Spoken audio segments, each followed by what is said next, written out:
My name is Roger Chillingworth, and this is my untold story.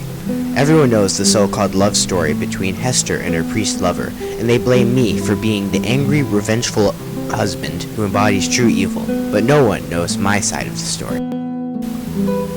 I was born to two very poor peasants in England. My father was a beggar and had to rely on the kindness of strangers to receive food. My mother was a poor seamstress who didn't make enough money to feed our family. I was born into a life of misery, with death shadowing my footsteps since birth. My parents soon died, leaving me an orphan.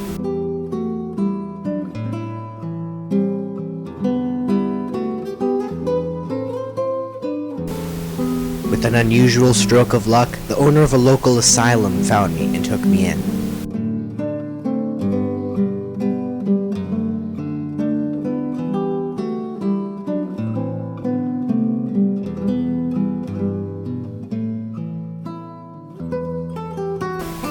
It wasn't a good life. I was confined to a small claustrophobic room with daring white walls continually staring me down.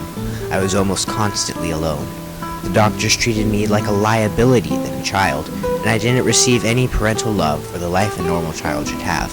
My only source of happiness was the remedy potion room. I was drawn to the logic and rationality of chemistry and medicine, and I spent as much time as possible in that room, learning as much as I could. It was an escape from the horrors I witnessed on a daily basis. The only thing that could draw my nose out from the spell of chemistry was Lucy. She was a teenager, my age, and a recent addition to the growing list of patients at the asylum. We were both orphans, and she also seemed to crave logic like myself. Yet despite her perceived sanity, inevitably she fell victim to the endless mind games and spiraled into fits of anger and abuse geared towards anyone who would cross her path, even me. She was the first person I ever felt affection for, and the moment I touched her, she attacked me. I knew I could never love someone like that again. When I finally became old enough to leave the asylum, I went off to college in Amsterdam to study medicine and quickly reached the top of my class. I became a well-known doctor, was very wealthy, and had dedicated patients who would cross the ocean to receive treatment from me. But none of my patients were quite like Hester Prynne. She came into my shop one day, seeking medicine for her ailing sister, even though she couldn't afford it. I gave her the medicine anyways. I was in love. Our routine consolations became something of a relationship, stemming not just from my desire to have Hester, but also from my need to control my patients, similar to the asylum's routines.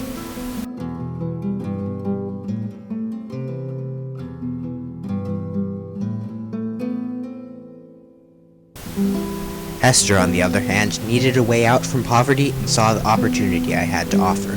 The marriage was a feeble compromise, so to speak, one side dependent on love and the other starstruck by wealth. I should have known it was a compromise fated to end in destruction.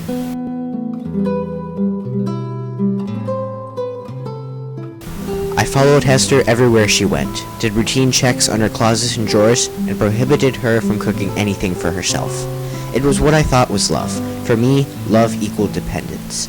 I never experienced the unrequited love of my parents. Instead, the closest I had to offer was the detached, emotionless routines of care doctors had with the mental patients in the asylum. Hester would forever be protected if I was in control. Years later, I sent Hester off to start a life in America, while I stayed behind to finish business with my patients. Although it was hard, I knew our so-called love would span across the distance between us. Weeks passed, and I finally set foot on the ground of America, marveling at the wilderness and towns that the colonists had created. But my cruel fate intervened, and a nearby tribe of Native Americans raided our wagons, searching for supplies and weapons. I pleaded for my life, insisting that I could help the tribe heal their sick. They spared me. And so began my study of unconventional medicine. I learned which American plants cured what diseases, delved into the traditions of the Native Americans and their religion, and began to see that medicine was not nearly as formulatic and logical as I once thought. My medicinal skills greatly improved. In my mix of Native American and European garb, months after our separation, I approached the town I knew Hester was living in, and then I saw her, standing on a dais in the middle of town, a bright red A on her chest, being ridiculed by the people present with a child. I could not believe my eyes, while fate laughed cruelly down at me. The absence of a single word made my heart drop to my feet and my stomach recoil. A name. Standing brave on the dais, Hester refused to give the name of the man who fathered her child, and to me that meant only one thing. I was no longer in control. My urgency to protect Hester soon became a hunt for the criminal. However, I promised myself to keep calm and not act out until I knew for sure. At first, I felt ashamed for suspecting a priest of such an act, but soon after I became his doctor and caretaker, I began to prey on Dimmesdale's guilt. Dimmesdale's connection with Pearl was surprisingly strong. I could not help but believe that Pearl was being controlled too. As much as I wanted to do my job of being a doctor and heal the young priest, I also wanted to see Dimmesdale vanish from Hester and Pearl's life forever, so we could finally become a family.